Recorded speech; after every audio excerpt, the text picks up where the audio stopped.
Несмотря на то, что уже зима, эти бурые медведи не спят. Вырыть берлогу и адаптироваться к дикой природе они не могут из-за полученных психологических травм.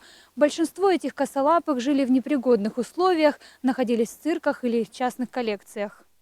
На реабилитации здесь 19 медведей со всей Украины, с которыми жестоко обращались люди. Некоторых животных у владельцев конфисковали, других же отдали сами владельцы, которые не смогли за ними ухаживать.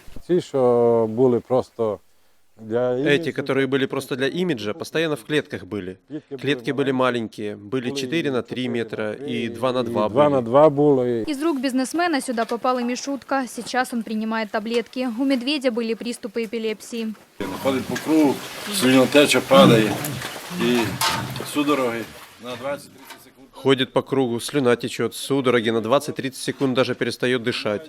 Потом отходит и поднимается опять. Уже его отдельно держим и редко пускаем погулять. Сначала медведи живут в небольших вольерах, это карантинная зона. В дикую природу на территории центра, это 12 гектаров, медведей отпускают не сразу. В непривычной среде животные могут вести себя агрессивно.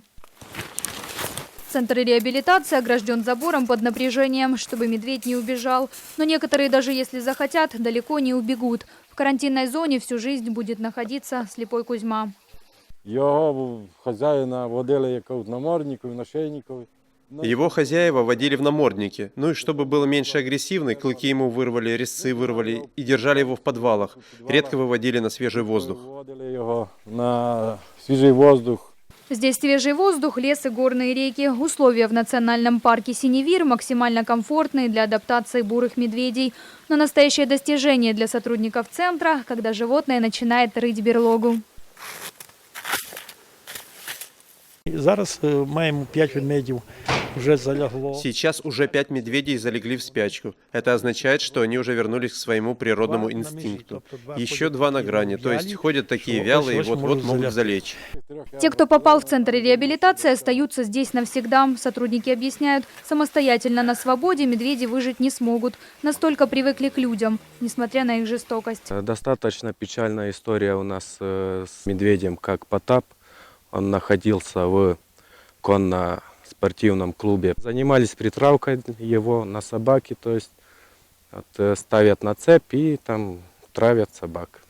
Медведь, потом просто эти собаки продаются по очень хорошим таким ценам, например, $1000 за притравленного пса, который может идти на медведя.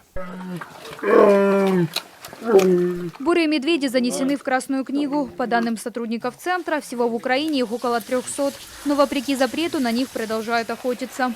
Еще 120 медведей по-прежнему выступают на цирковой арене или развлекают владельцев дома. На днях центр примет еще 2 артистов цирка. Марина Ступак и Женя Педин. В настоящее время Закарпатская область.